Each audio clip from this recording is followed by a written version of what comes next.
All right, welcome to 215. It's exciting to get going again on this. John chapter 2 is where we find ourselves today.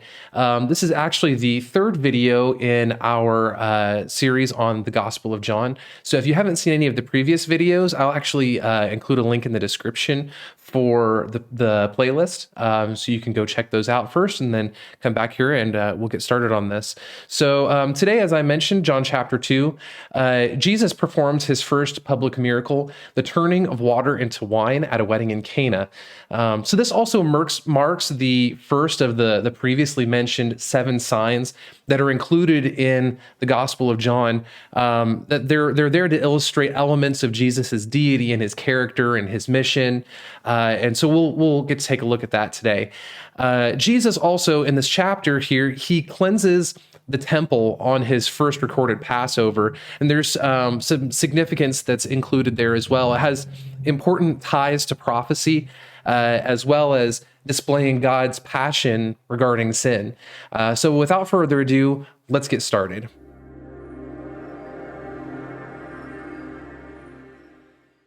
All right, well, let's get started on this. We'll actually be picking it up, John chapter 2, verse 1.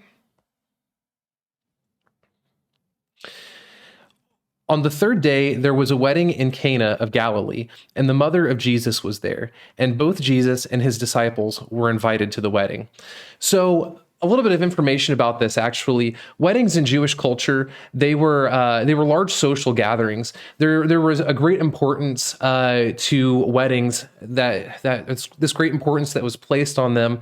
They were considered, and they are viewed as a covenant that's made before God. And so the nation of Israel, they really take their covenants seriously in that culture. And so that's part of why it was such a great importance. So often wedding feasts, they went on for days, and sometimes even as long as a week. The family and friends and the friends of friends and the friends of family and entire communities would gather around the couple that's being married, and they would celebrate this great marriage that was taking place. They viewed it as being super important. And it was sort of the continuing of their culture and the continuing of their community, and the idea was that you'd be able to bear children, and so their community would continue to grow, and it was viewed as a blessing from God. There's so much that's wrapped up in the importance of a wedding in Jewish culture.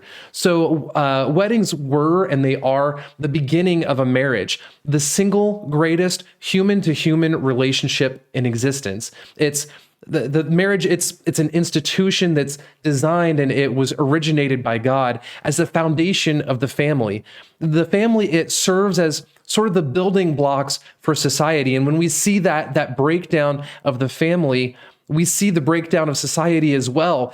In modern day, we have seen all kinds of studies and all kinds of things that have come out that seem to indicate this idea that when we see fatherless homes and we see absentee parenting, that we see an increase in crime and we see an increase in mental illness and all sorts of different things that are really related back to and can correlate to whether there's strong parenthood in a home or not.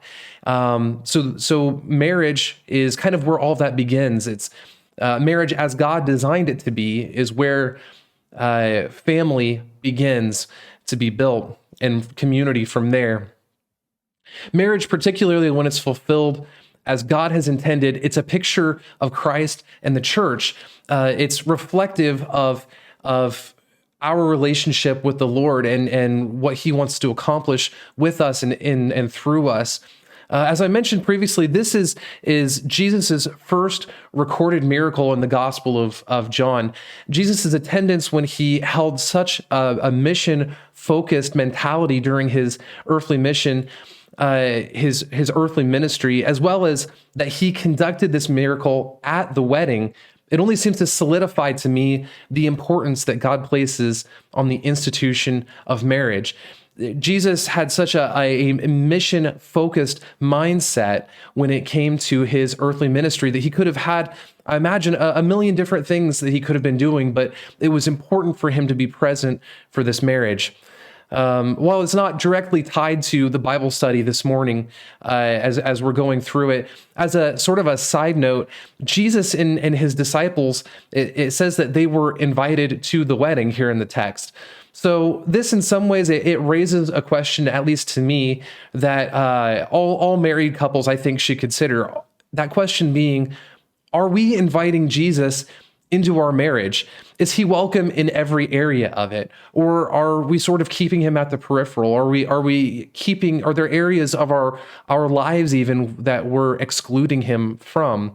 How integral is he to our marriage? And I think that's an important point of self-examination. Verse 3, when the wine ran out, the mother of Jesus said to him, "They have no wine."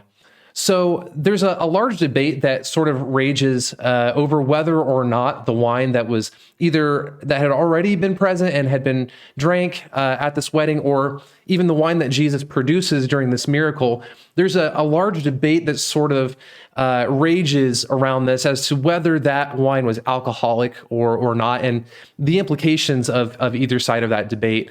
Much of the debate, really, it circles around the Greek word for wine that's used in this particular text. It's the word oinos. And I probably mispronounced that. My Greek isn't super great, but I digress.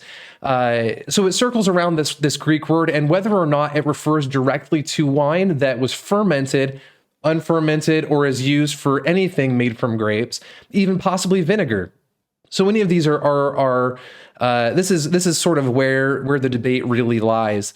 And to be honest with you, as broad and deep of a topic as what that is, it could easily be covered on a video on its own, in its own lesson. So it's a topic for another day. I don't want to get bogged down focusing on whether this was alcoholic or not, so on and so forth. I think that it's important that we focus on the text as presented to us and the significance that it holds because of that. Too often, I think people get bogged down with that debate that sort of surrounds it, and so this passage gets neglected as a result of that. So we're going to set that whole debate aside for this particular lesson today, but maybe we'll be able to cover that in a future lesson. So part of Jewish weddings during that day, they included a year-long betrothal and engagement. During this time, the groom, he would prepare the future home of his betrothed and himself, as well as making arrangements for the wedding itself. So it was part of the groom's job to prepare the home and to prepare the wedding. It's kind of the opposite of what we see in our modern culture. So often it seems like stereotypically, like women are the ones that are heavily involved in planning the wedding and so on and so forth. I can honestly say that in my wedding that was the case. So most of the planning was handled by my wife, and she did an awesome job. But that just seems to be the case most of the time in our modern culture. But in their culture, it was the opposite. The groom was the one that was doing all of the planning and making arrangements and helping to make sure that things were planned for and prepared for. So with this idea in mind, to run out of resources, food, drink, any of that mid-wedding, it would have been a tremendous dishonor. The idea here is that it could reflect as poor planning on the part of the groom, or even bring into question his ability to plan and provide for his bride. It wouldn't have reflected well on the groom in particular. So another particular way that this could have been such a tremendous detriment for this couple, wine, it was also symbolic of joy in Jewish culture. So the idea here is that running out of wine during the feast, it would have been superstitiously, I'll admit, but it would have been superstitiously symbolic of the marriage being devoid of joy as well. And so this is another idea that kind of surrounds why it was so important, why it was such a big deal that the wine had run out. So let's come back into the text. Verse 4. And Jesus said to her, "Woman, what does that have to do with us? My hour has not yet come." So this particular passage, it gets a lot of flack, I think, in modern day culture. If you think about it in our own terms, addressing your mother as a woman nowadays would probably result in swift retribution, we'll say. If you were referred to your mother as woman, it would be considered a derogatory term. It would be considered something that was disrespectful of your mother and her role in your life. But Jesus is addressing his mother in this way. It was actually a term of respect and even endearment or kindness. In their culture, it was sort of like calling someone dear nowadays, or we even sort of use the word ma'am. It could be akin to that. So Jesus didn't mean any disrespect, of course, when he referred to her, and he didn't communicate any disrespect in this situation by calling his mother woman. Yet it's interesting, though, because at the same time, Jesus' use of the term woman rather than mother, it signifies what we see as sort of a shift in his relationship to Mary. It's with the beginning of Jesus's public ministry, and especially now that he was about to conduct his first public miracle, that Jesus, he had to be about his heavenly Father's business first and foremost, rather than his earthly mother's business. And so we sort of see this.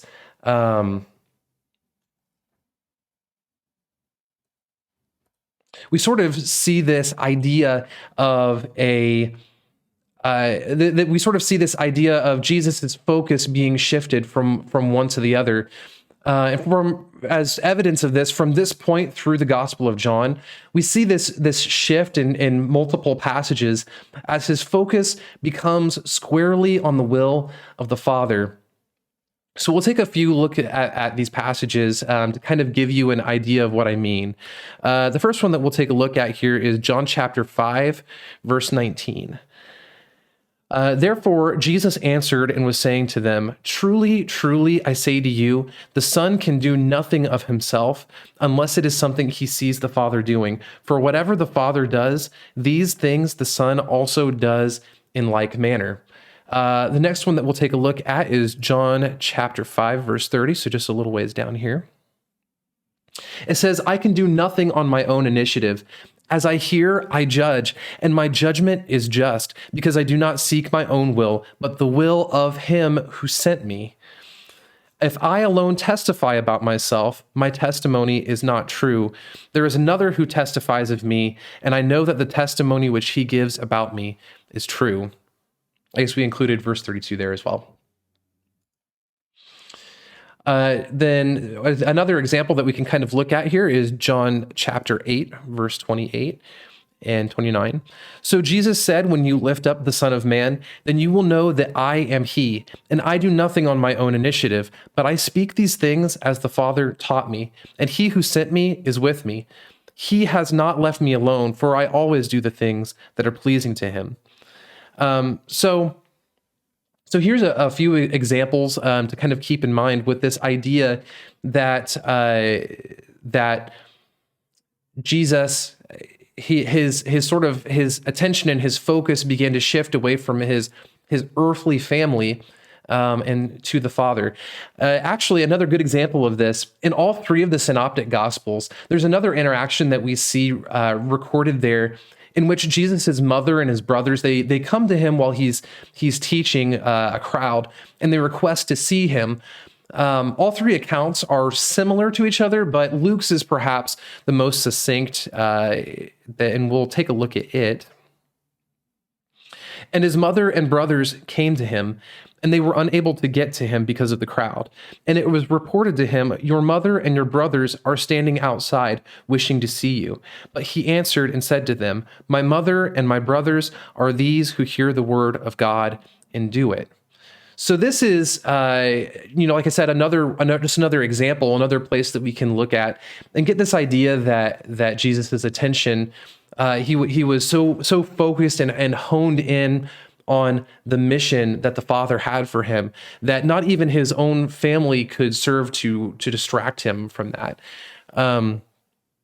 So as a matter of fact, as we kind of look at the Gospel of John and we look at some of the ideas here, in the Gospel of John, Mary, she's not even mentioned again after this passage until John chapter 19, verse 25 through 27. So we see her present at the wedding here in Cana.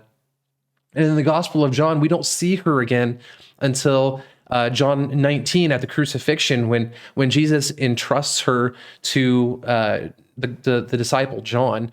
That's the next time that we see her. Stephen from the future here. I wanted to cut in briefly to clarify that while Mary is mentioned again in verse 12, it's very brief and it's in passing along with Jesus' brothers. The point here really still stands that between the end of this chapter and Jesus' crucifixion, Mary isn't put in the spotlight again, nor is she really specifically mentioned. I realize that this is a fairly small nitpick, but it's really important to me to be transparent if I feel that a point needs to be clarified further. All right, back to the lesson. And so Jesus, kind of to drive the point home, Jesus was about his Father's business. There was nothing that was going to distract him from that, nothing that was going to set him aside from that. He was here to accomplish what it is that he was to accomplish. And that's just something that we can kind of take away from that. So coming back into the text, verse 5, his mother said to the servants, whatever he says to you, do it. Whatever he says to you, do it. So Mary here, she doesn't instruct the servants to do as she says, but rather whatever he tells you, do it. So it's with this idea in mind, Jesus, he had the opportunity to dismiss the servants, but he didn't. So often we hear this idea that maybe if you're even just reading through the text, that Mary suggests this thing to Jesus and he's kind of bound to do it in some way, shape, or form. But the reality is that she told the servants to do as Jesus said, and he had that opportunity to dismiss the servants and just tell them to go about their business. What we can take away from this is that this miracle must have been within the Father's will. Jesus being so mission focused, so focused on the mission that the Father had for him, and then his willingness to do this miracle must mean that it was within the Father's will. As another side note to this, Mary's advice of whatever he says to you, do it, it echoes even to us today. You see, as servants of Christ, our obedience to the Lord in accordance with his word, it's of utmost importance if we wish to see his will accomplished in us. So to echo the words of Mary to you this morning, I tell you, whatever he tells you, do it. Whatever it is that the word of God tells us, we should live in accordance with that.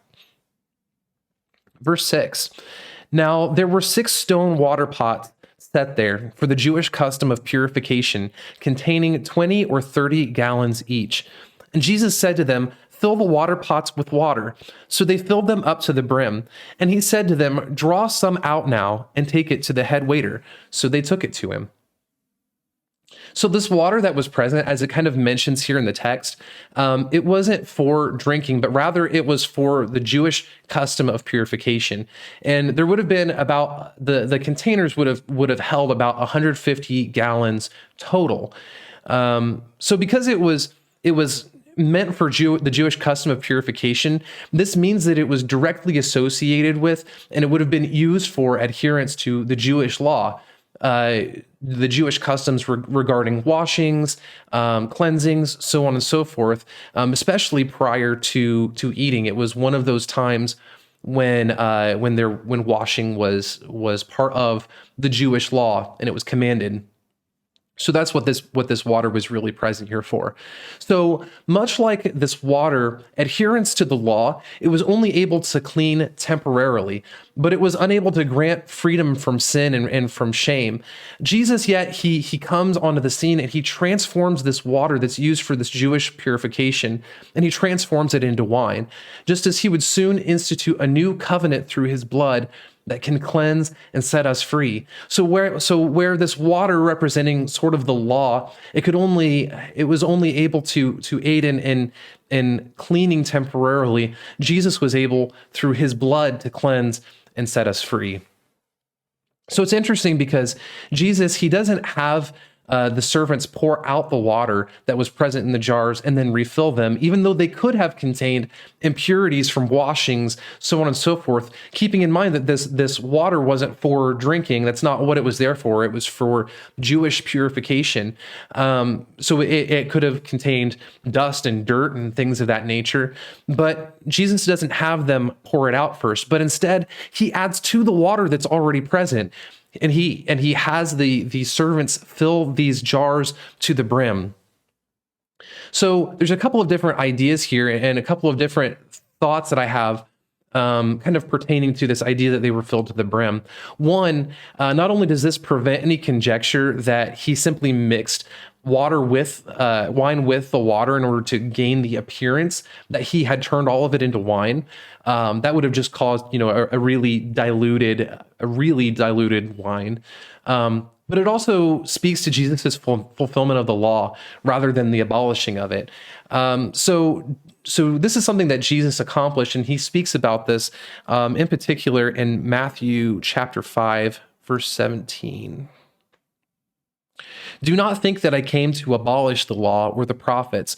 I did not come to abolish, but to fulfill. For truly I say to you, until heaven and earth pass away, not the smallest letter or stroke shall pass from the law until all is accomplished.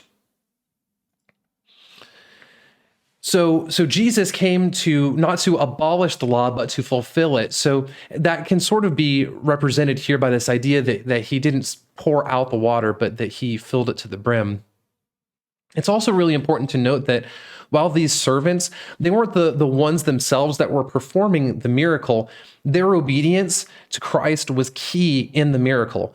You see, filling the pots only halfway, while it would have made the pots easier to carry to and fro, so on and so forth, filling them only halfway, it would have resulted in less wine, and it would have resulted in less of a blessing as a result of that. But their obedience to Jesus, they were able to enjoy this blessing that he wanted to give them to the fullest, because out of their obedience, they filled the jars to the brim, and this resulted in more wine being transformed by Jesus.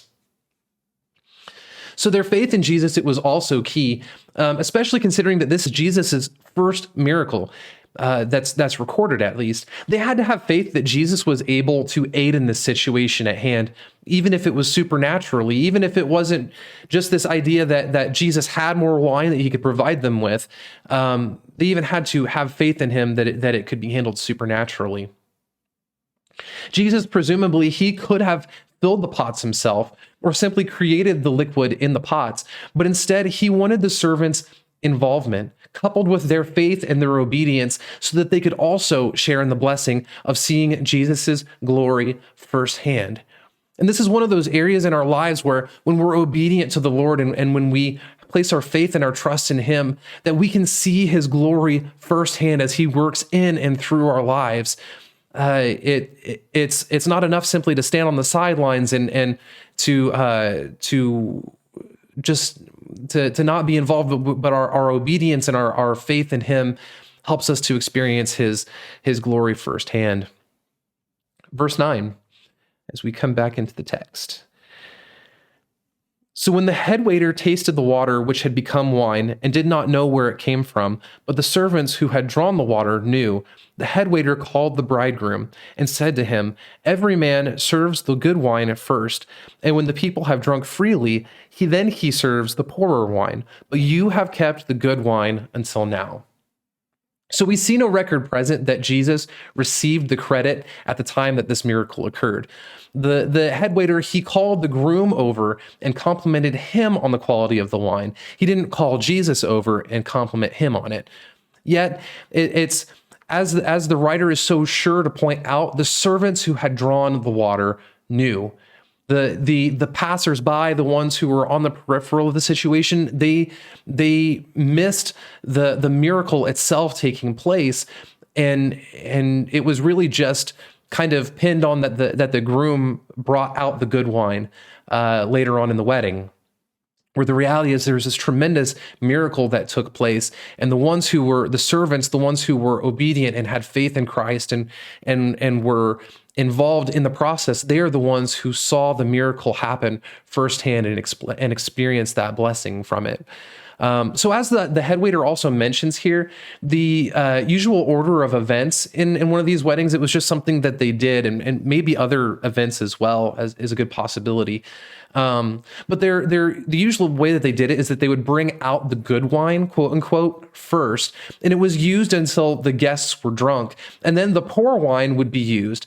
This was typically a cost-saving measure. So the idea was that once they were drunk, they didn't really care that the wine was poorer, so on and so forth.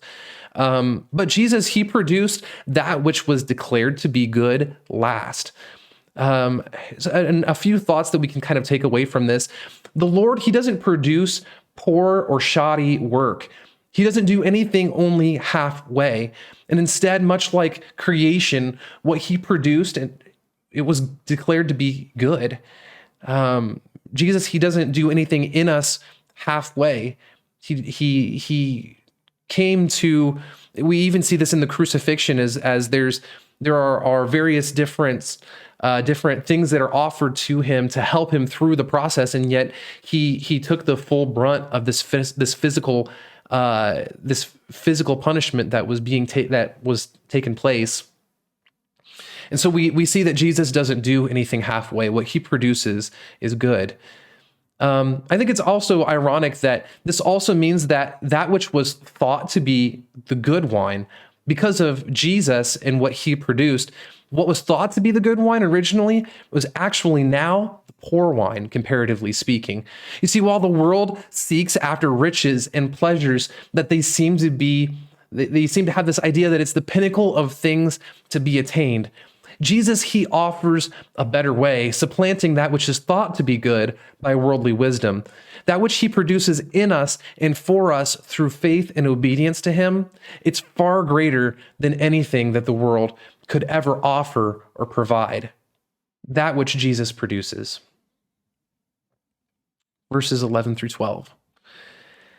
So this beginning of his signs Jesus did in Cana of Galilee and manifested his glory, and his disciples believed in him. After this, he went down to Capernaum, he and his mother and his brothers and his disciples, and they stayed there a few days. So his disciples, they actually believed in him prior to seeing any miracles. That's why they were his disciples. However, this sign which Jesus showed, it simply served to deepen and solidify their faith in him as the Son of God. So we can kind of shift here. We see that the text kind of shifts a little bit as well. And it's really interesting because we actually come now to the cleansing of the temple. What I think is so interesting is that there's a really stark contrast between the first section of this passage and the second section of this passage. The wedding being a sort of really joyous occasion in the second half being Jesus cleansing the temple. They're just two polar opposites of each other. Jesus, he goes in this one chapter from performing his first miracle to cleansing the temple and then challenging the Jewish leaders, all in the course of a single chapter. It's really fascinating. So when we compare John's gospel to the synoptic gospels in Matthew 21, Mark 11, and Luke 19, we see that there's a strong probability that Jesus conducted this cleansing that we're about to study twice. Once at the beginning of his ministry, which would be recorded here, and then once toward the end during the last week of his life.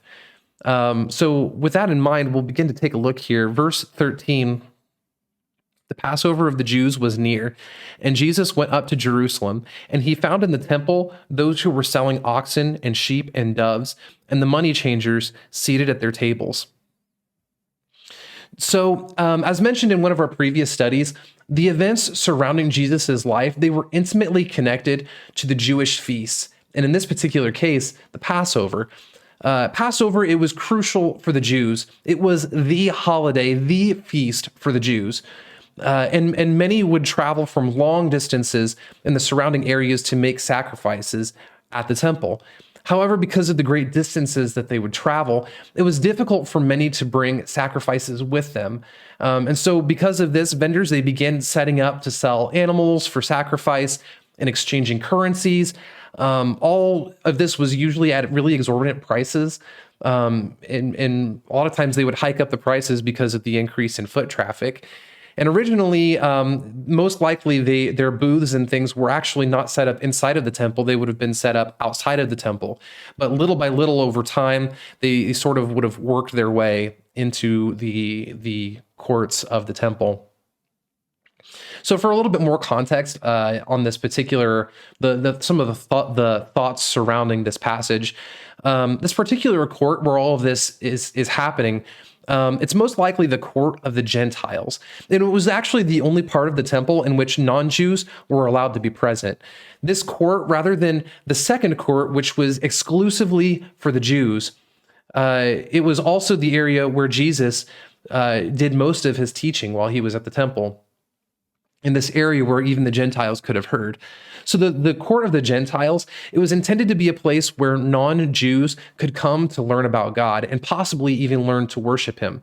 Unfortunately, rather than using this area to reach out to incoming Gentiles who were seeking God, it was being used for purposes of greed and monetary gain. And so this is some of where Jesus derives his frustrations from, and where the passion comes from for Jesus that we'll be seeing here. Verse 15. And he made a scourge of cords and drove them all out of the temple with the sheep and the oxen, and he poured out the coins of the money changers and overturned their temples. And to those who were selling the doves, he said, "Take these things away. Stop making my Father's house a place of business." Jesus' response to the corruption that he saw, it wasn't rash or rage-fueled. It wasn't a stampede of sorts. Rather, he actually took the time to craft a whip, which he used to drive out the temple vendors. Here, Jesus, he displays God's hatred of sin and corruption.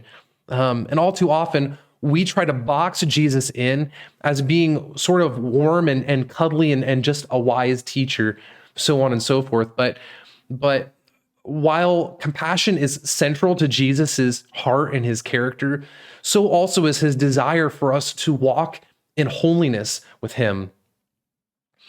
And the idea behind this is that sin, it stands in the way of that holiness.